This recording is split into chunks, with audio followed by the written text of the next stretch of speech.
Hi everyone, good evening.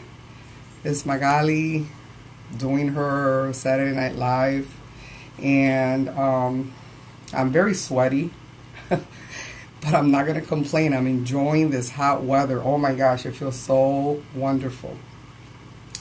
Um, I want to talk today about since it's Mental Awareness Month, May, and we're towards the end of the month. I want to touch base on it, and I want to talk about overcoming anxiety and growing in the midst of quarantine. And I just want to share with you that little bits that you have found out about me. I have lived my life for many years dealing with depression and anxiety due to being not only being a person that's a survivor of domestic violence, but also because I have gone through very big things in my life, and those things have caused traumas to take place where it's taken a long journey for healing. And I wasn't diagnosed with anything, just just things in life that comes to some people and it affects them, like the death of my 4-month-old grandson.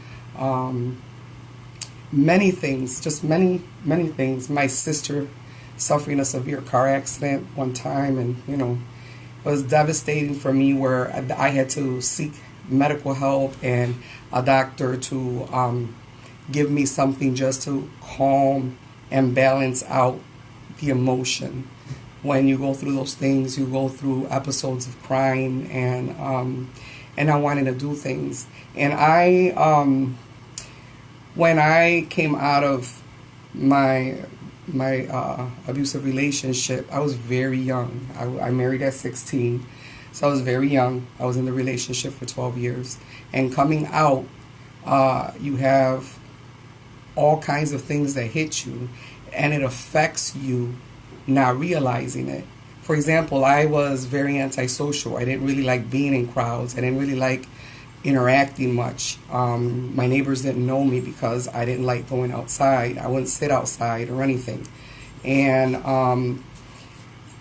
as time evolved, I started visiting church and getting involved in praise and worship, and being in small groups, trying to break through those feelings that I was having. Sometimes you're going through it and you're not realizing where the root is. Where is it coming from? Hi, Maria, I love you. And so, those things change you. They make you feel, you suffer from low self-esteem. You suffer when it comes to your intelligence. You don't feel you're smart enough to do anything. So as time evolved, this has been 30 years of my life battling. I'll have great moments and I'll have valley moments. I have moments down in the dumps. But I am a person that always tries to dig myself out of that dark hole. Because of my faith in God, that's my tool. That's my pickaxe. That's my shovel to get my way, dig my way out of the hole when I'm feeling that I'm there. So about 20 years ago, I started working in the charter school I'm working in, and never thinking that I could ever be able to take a position where I am teaching children. Even though I'm a teaching assistant, I am literally running groups, reading groups with children. I have worked from first grade to sixth grade in the 20 years I've been there, in all different levels, and I have been able to do it, mostly ELA. And that through the years have shown me that I have many facets of my character and my personality that I didn't know existed. I didn't know that was there. I didn't know that I had the talents that I started to show when I would work with my students. And I started to grow, but it's been a long process. And to those of you that suffer from depression and anxiety, I tell you, don't quit, don't give up. You keep going. Right now, I'm dealing with a difficult situation with one of my children that's sick. And I want to tell you something, that news, it brought me to my knees. It did 2 months ago, and I've been battling. I've been going through the process, like I told you, digging myself up out of there. And okay, I say, Magali, this is what it is. You can't change it. You can't make it better. You don't have the control to do that, but you have the control to pray, to keep yourself together, and be of support. You've already processed it. Now it's time to fight. And then, I get into that mode. But during the time that I'm going through that anxiety, friends, the doctor has to give me something, because I really will just weep and weep for days. Once that I'm balanced, I wean myself off of it, and I'll take natural things like kava kava, calming teas. I take lots of vitamins. I take B vitamins. I know B vitamins are very good when you're under stress, and it does help. There's something that I have a difficulty pronouncing, and it's astrologa. That is really good for anxiety. That's something that I take when I don't have those huge episodes in my life. That's what I take. That's natural. That's normal, and it helps. And one of the other things that I went through was, when you go through a relationship where you are not valued and you are not appreciated, you tend to feel that there's something wrong with you, that you're not good enough, you're not pretty enough. And I realized throughout these past 20 years, little by little, in this journey that I've been on, it's gotten better. Every season gets better when it comes to me dealing with myself. Before, which was 30 years ago, before, I would be out for a long period of time, extended period of time, just devastated. And then, it's getting better. Now, I'm not going to lie to you. When I had to go through the funeral of a baby, that was very devastating for me, and it took a whole year.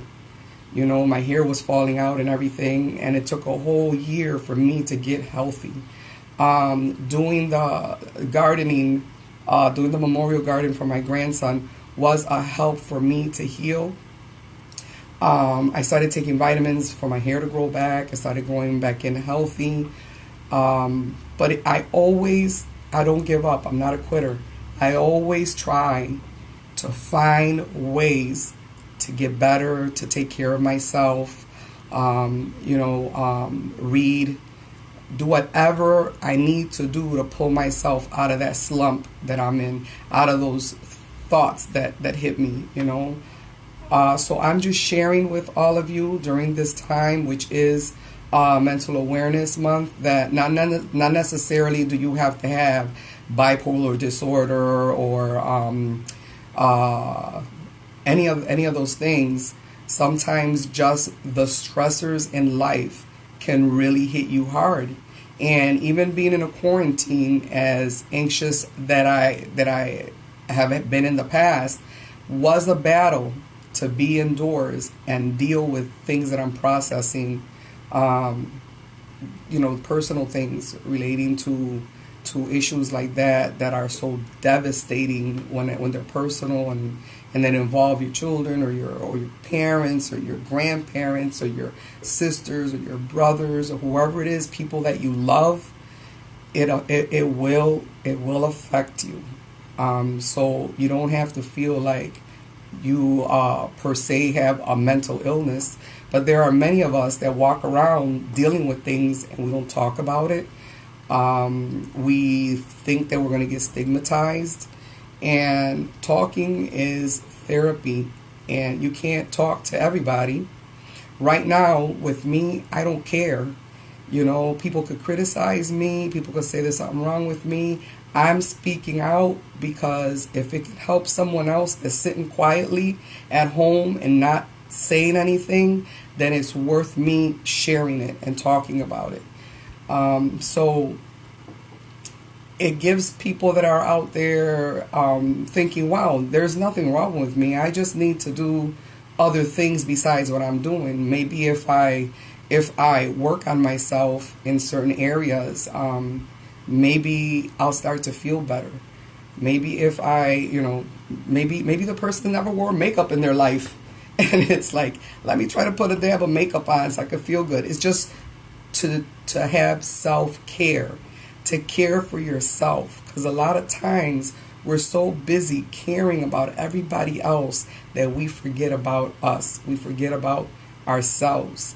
And that happens to me a lot because I am a person that loves to help. I care about people. I love people, and sometimes I'll go into help mode, and I do forget me, and I forget to pamper myself and take care of myself. And I'm trying to learn that. That's not something that I've learned completely yet. I'm going to tell you that. I'm honest about that. I'm learning that. I'm learning that I need to take time out and love myself and care for myself. This morning I got up and I had to do a live on one of my friends' Facebook page because she wanted me to share about a lot of these things. She's a very close friend of mine. She knows me well. And first thing I did was I gave myself a facial. I have not given myself a full facial. I can't tell you when the last time was. That's how long it's been. But one of my friends who was did the little fairy visit, dropped off a basket, and in the basket there was a facial mask. And I remembered that I had that facial mask and I had gotten new products, creams and stuff. And I said, you know what, I'm going to give myself a facial. So I did the cleanser, the scrub. I took that mask. Let me tell you, it was a pomegranate lime mask. I don't know where she got it from, but I have to ask her. It was amazing. It warmed up my face when you put it on. You could just feel all the oils and the soothing ingredients in it, and it warmed my whole face and it made it feel so good. And then the scent it had. I'm a scent person. I love scent, and that scent it was just so relaxing. I can't even explain. I got tongue tied there for a minute. That's how great it was. So hi Diana, love you. So that, doing that mask, starting this Saturday for me, doing that mask, and it with some creams, and it was good. It felt good. It felt good that I did that because I haven't done that in a very long time. I've been indoors. I've been gaining weight. I've been hitting chocolates, and I took a look at myself, and I was like, wait a minute, you forgot. You forgot to care for yourself. You've been so busy worrying about everybody else, you forgot to care for yourself. So I started doing walks. I've done a couple of walks already. Walmart with my husband and back, and I'm going to try to get out there now into my garden. He just mowed the lawn back there, which is great because I couldn't see anything back there, how bad it was. And I told him I got to get out there, So he mowed the lawn, and I'll be able to start heading out there and finishing what I started last summer, which was so amazing and fantastic for me. I really love that. And I see my sister Sonia gardening, and she's gotten so good at it that I'm a little jealous. So I want her to give me some tips so that I could be able to do some amazing things out there too. That's a talent that I'm trying to tap into now. That would also be of help to me when it comes to, if I'm feeling down in the dumps, go out there and to be able to plant some flowers and those things when you get in tune with nature and you're feeling a certain way, it is so uplifting when you see the beauty of a flower with bright colors in it and things like that. That does things to me. And Another thing is that I was mentioning before in one of the lives was that I started investing in scent and in wax for my wax warmer, and oils for my diffusers, essential oils, and I have those going when I'm working. I put that on. I have a spray that I got from my niece that I love, that calming spray. It's called calming spray. And when I get ready for work in the morning and I have to be in front of this computer all day long, I spray the scent. I'll have some breakfast at the table that I have a little table right next to the desk. I have the diffusers going and the wax warmer, because I want that scent to hit this whole room and just fill my brain, with it, to just prepare me for the day and trying to remember me first. So I get all that situated before I get on my computer, say a prayer, and I get on that computer. It has been helping me. I have to tell you that recently I discovered I'm not a big Netflix person. I have watched a few movies on Netflix, but I'm not a big Netflix person. To sit and see long movies, I'll see clips of things or documentaries on YouTube, because I love documentaries, things that teach. But I ran across one of those ongoing movies that is in episodes, and it's in Spanish, and I think it was made in 2016. It's called La Esclava Blanca.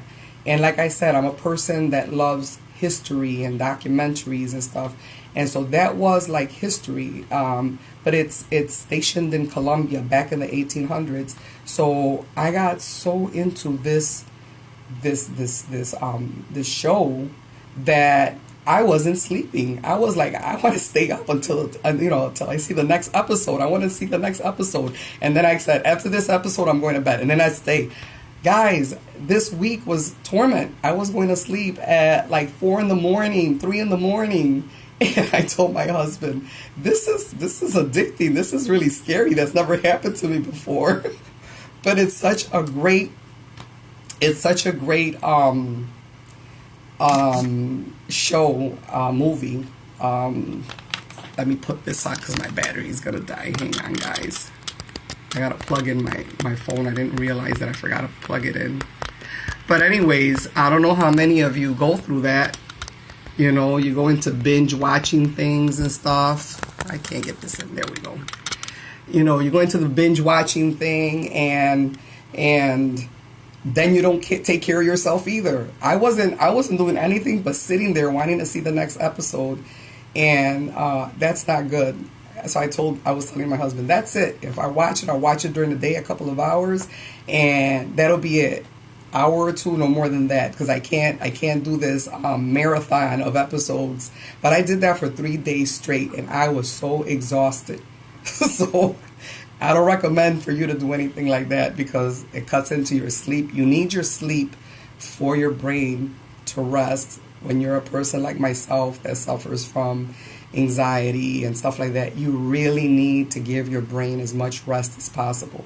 So that was a big no-no that I did. I went off the wagon there and just got into this situation. And it's not done, guys. I'm on like episode 54, and I'm like, when is this gonna end? I wanted to get to the end of it so that I won't be so obsessed anymore. But then another episode would happen, and each episode has you at the edge of your seat. So anyways, but I wanted to share that with you guys, that rest is a huge part of your mental well-being. If you're not well rested, you're grumpy, you're moody. You get moody. You get the mood swings. You eat, or you overeat, or you won't eat. It depends on the mood that day. I have gone through those moments. So rest, friends. Rest. Make sure you get sleep. I slept today till like 10, and then I did the facial, and then I had that live at 12 with my friend. So I did try to make sure that I caught up on some rest, because it was too much. Yesterday I went to sleep at 3, But all the other days I was going to sleep like at 4, 3 and 4, 3 and 4, and it was not good. Not good at all. So I wanted to share these things with you and encourage you that if you're feeling these feelings, you need an outlet.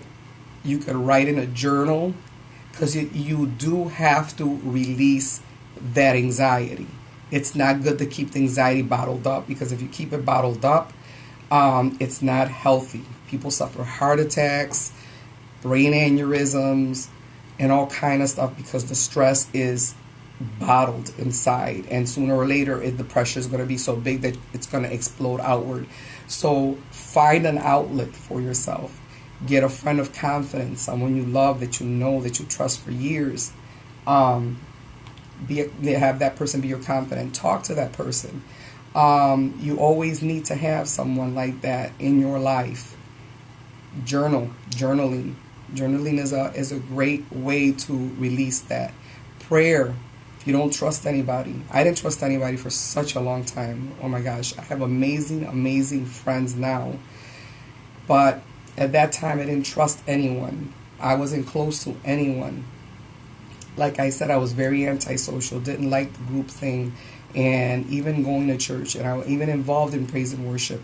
I only did what I was expected to do, and then that I didn't go further than that. I had my own little individual people that I liked being around, not in crowds. If they're having like a gathering, I've sang in concerts, gone to sing in concerts and stuff.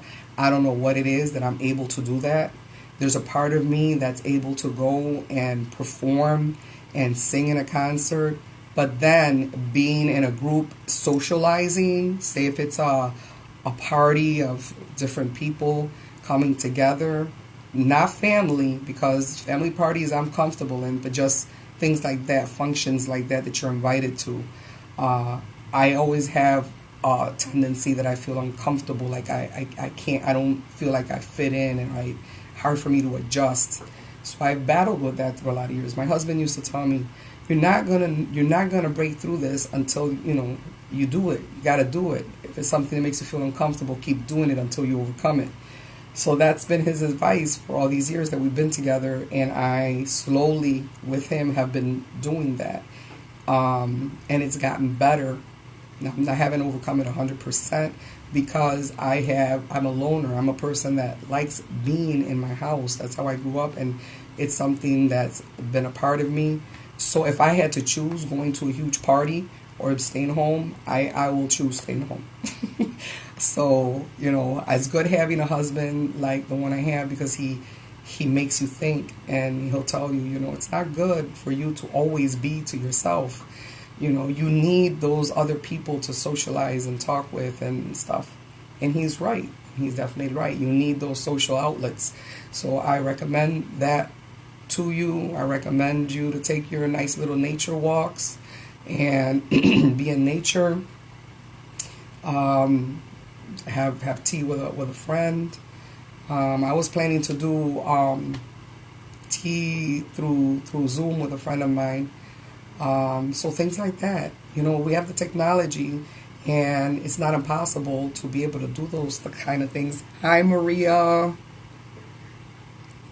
I gotta put my glasses on because I can't read what anybody's saying. Yes, it's so true. Sometimes you need to feel grounded, and it's always good to talk to someone. It is true, because sometimes that's what happens with some people when they can't deal with a lot. Some people go and they take their life. The people that keep so much bottled in without an outlet, and it catches everybody by surprise. Nobody knows. Oh my God, I didn't know that person was feeling that way, because that person is not a talker. That person doesn't share. So be aware of your friends. Be aware of your family members, those that that you are in contact with. Always be aware how they're acting, how they're feeling. It's very important for us to be aware. This mental awareness month isn't only for us to feel aware, but also, my husband turned on the lawnmower again, but also not only for us to be aware of ourselves, but also for us to be aware of people that we care about around us. You know, keep in tune with how they're feeling, how they're acting. Sometimes if maybe we pick up on things like that, we might be able to help a person before they get to that point in their life, you know. So friends, I don't want to stay long. I want to be able to enjoy a little bit of that weather. I've been indoors, and guess what I was doing? Yes, watching La Clava Blanca while I was cooking. I put the food on, and I sat and I watched it a couple more episodes. So that is it. I'm going to see if I go outside, get a little bit of air, and enjoy a little bit of this breeze that's coming in that I'm loving right now. I feel really good. I'm enjoying the fact that it's getting warm because we can go outdoors a little more often. You know, you can't go too far, but you could walk. You could talk to a neighbor at a distance. So all of that is good, especially for people that feel too enclosed like myself. So God bless you, friends, and enjoy your Memorial Day weekend. Be cautious. You know, if you're gonna get together, be very, very cautious how you do it. You know, use your safety precautions, your mask. Don't be in big, large groups. There was a party a couple of streets down. There was like 300 people at a party. Friends, that's crazy. No mask. So, you know, let's protect each other and keep each other safe and our loved ones safe, and let's follow that. And now it's great because we can be able to have groups and talk and stuff, but be safe at the same time. So there's good things that are happening, and I'm so excited about that. I'll still have to be teaching summer school through the computer with my teacher, the teacher I work with, and we're going to have little summer school groups. So I'll be doing that. And before I leave, I do want to share with you that not only was, you know, when I think about myself and having the anxiety, I also know that I have students that are that way. You know, students that may have been diagnosed with ADHD or any type of things like that, or just have just plain anxiety, have a little bit of anxiety. You know, that they don't have to be labeled. They're just little rambunctious little guys and girls. And just that alone and them being enclosed can really affect them. So I spoke to see if I could do a morning meditation with them. So Mondays and Fridays I do these videos with these little cute puppets, and I do breathing with them, and I do a little short story, and I say, you know, if you have dragon breath, meaning that you have all this fire inside that needs to come out, what do you do to be able to release that? And let me tell you, that's been such a help to me. I love it. It's something that I started that I love and I enjoy so much. So maybe I'll send a clip and you guys can see how cute it is and how much I love it, because I use these little puppets they're children, little kid puppets, and the kids are really loving this and they're tuning in to watch it in our Dojo app that I upload. And then I'm doing calendar time with them as well, but this is something that I decided to do on my own so that there can be an outlet for them through our virtual world besides just math, reading, you know, and all of that stuff, that they could have somewhere they can go to find some comfort, to find some tools to learn how to relax as well, because I care about them. And, you know, I think about them all the time. So I said, what can I do to be able to help them if they're feeling the way I've been feeling enclosed? So I thought of doing that, and I love it. So have a good evening. Enjoy your evening. I love you all. Thank you all for tuning in. I appreciate your support and your love. Enjoy your weekend. Bye, guys.